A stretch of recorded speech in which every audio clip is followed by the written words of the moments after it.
two bold girls, in an effort to attract more fans, decided to climb a 1,000-meter-high signal tower with their bare hands. This is the 2022's most thrilling and suspenseful movie, Fall. For those who love to sweat, make sure to grab some tissues as the film officially begins. Becky, along with her best friend and boyfriend Dan, arrived at a cliff for rock climbing. The three of them fully enjoyed the excitement that climbing brought. However, just as they were about to reach the top, Dan was unexpectedly knocked down by a bat flying out of a cave. Hanging in midair, he tried to swing to the cliff, but the distance was too great to be of any help. He asked Becky to throw him a rope, but at that moment, Becky was too scared to think straight. Before she could throw it, the previous rock bolt fell out.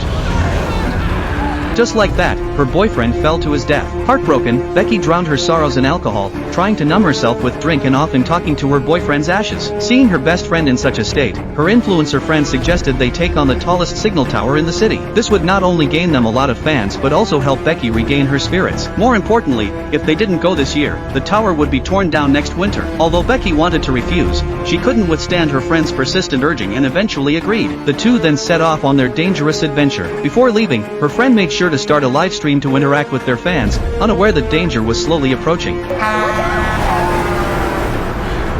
Thankfully, it turned out to be just a false alarm. Soon they arrived at the base of the tower, but at that moment, Becky felt a bit of regret. The tower was far more treacherous than she had imagined. Looking up, the tower seemed to pierce the clouds, almost obscuring the top. Moreover, it had long been in disrepair, and the structure was decaying. What was even more frightening was that a group of vultures was feeding on the carcasses of animals below the tower. If these creatures disturbed them while climbing, it would definitely be a disaster, which filled Becky with immense fear. You'd do the same if you were starving out here.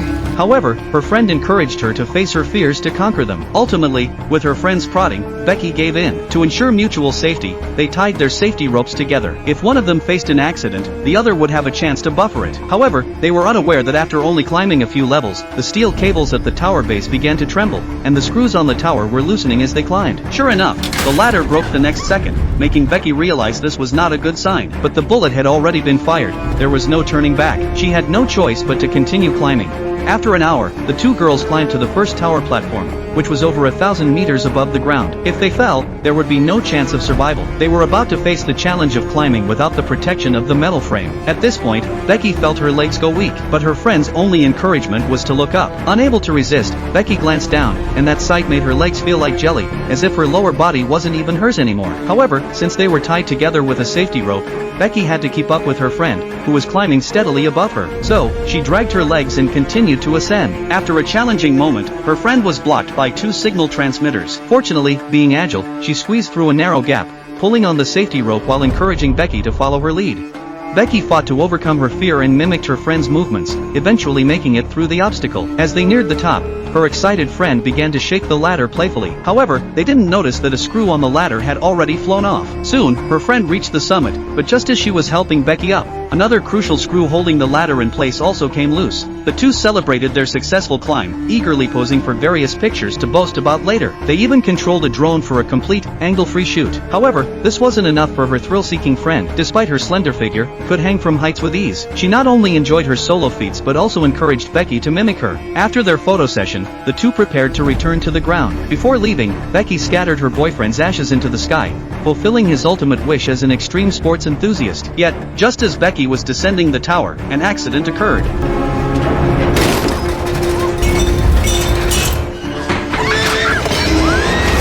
Thankfully, her quick-thinking friend managed to grab the tower's structure, preventing Becky from pulling her down. Holding tightly to the safety rope, Becky swung helplessly in the air. As she felt herself becoming dizzy, her friend quickly wrapped the safety rope around the tower column, using her feet to secure herself. With all her strength, she pulled the rope upward. Just as success seemed near, her foot slipped.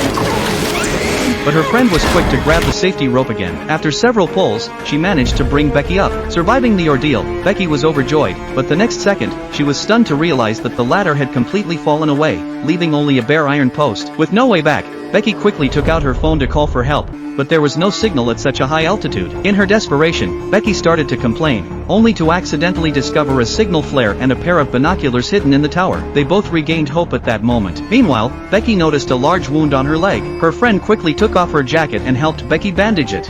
Afterwards, her friend spotted a motorhome in the distance using binoculars, and after a bit of searching, she even saw the owner. Seeing this glimmer of hope, the two girls began shouting frantically for help. However, because the tower was too high, the man couldn't hear them at all. In frustration, Becky threw her shoe, which luckily hit the ladder, making a noise. The man came over to investigate, but, after seeing it was just an old shoe, threw it aside without a second thought. Their hope was briefly rekindled, only to be dashed again. To make matters worse, the scorching sun had begun to take its toll on their bodies, and they were now running out of water. Meanwhile, their backpack had already fallen onto the signal transmitter. Her friend knew they couldn't just sit and wait for death, so she typed out a message for help, hit send, and tied her phone to a rope, trying to lower it as far down as possible in the hope of catching a signal. After numerous attempts, it still wasn't low enough. In a daring move to get it lower, her brave friend grabbed onto the last remaining rung of the ladder with her bare hands and extended the rope all the way down. It wasn't until her strength was almost completely drained that she managed to climb back up, but unfortunately, it didn't make any difference. Just when they were about to lose all hope,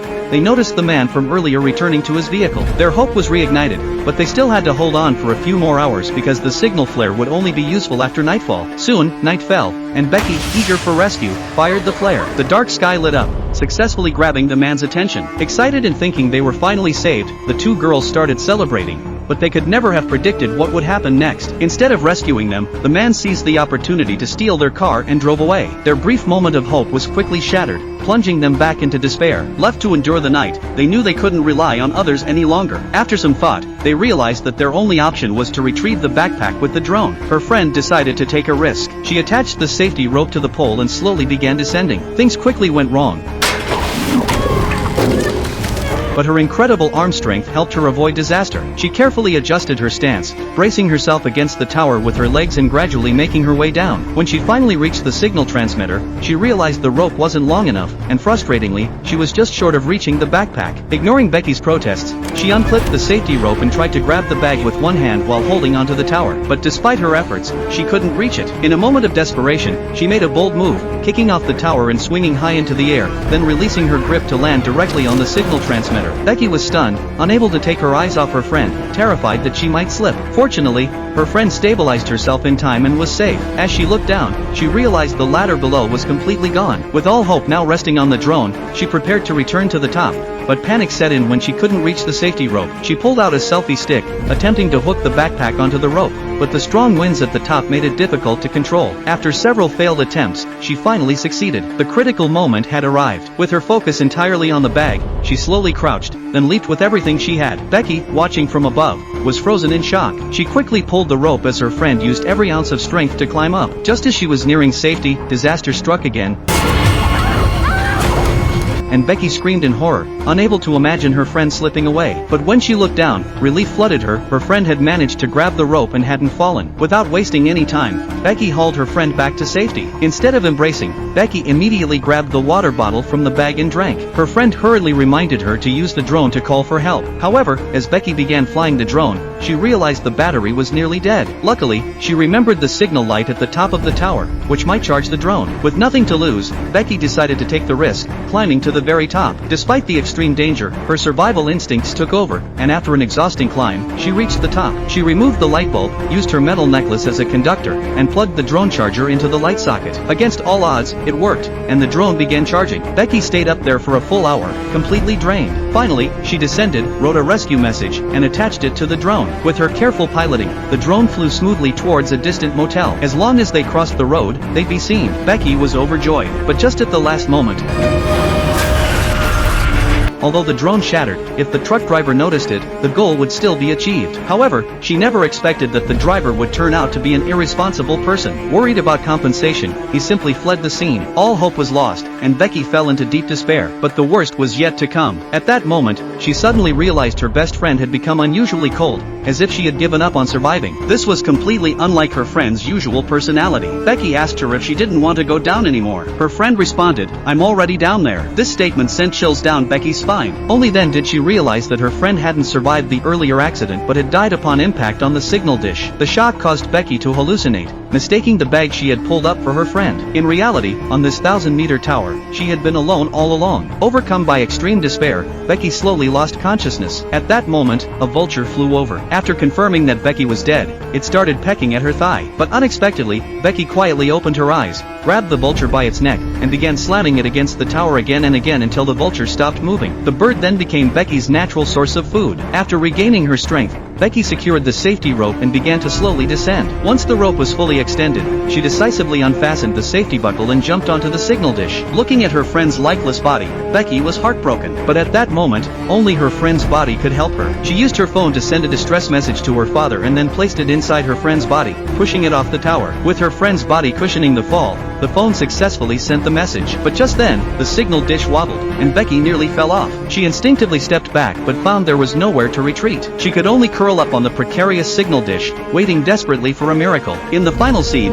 Becky's father arrives at the rescue site. Seeing the body on the ground, he assumes his daughter has perished. But before he can mourn, he spots Becky running toward him, and they embrace tightly. You might think this is the end. But no, it's not that simple. This is a movie that appears to be about disaster but is full of suspense. Upon digging deeper into the hidden details, you'll realize the story is far more complex. Firstly, Becky likely ate her friend, not the vulture. A closer look reveals that when Becky descended from the tower, there were no vulture feathers left behind. It's unlikely she would have eaten the vulture without leaving a single feather. Secondly, Becky could have placed the phone inside the vulture's body and pushed it off to avoid breaking it. Why did she go to the trouble of climbing down and pushing her friend's body instead? Furthermore, if her friend's body was below, why would the vulture fly to a higher spot to attack Becky? That doesn't make sense. The strongest evidence comes from something her friend said before climbing the tower. If you're starving, you'll end up like the vulture, eating a corpse. Whether Becky was truly rescued at the end is the most debated point of the film. If you look closely, you'll notice that both the rescue team and her father are wearing heavy clothing, indicating that it's already winter. Her friend mentioned at the beginning of the movie that the tower was scheduled for demolition this winter. This suggests that the person who reported the incident was likely a worker coming to dismantle the tower,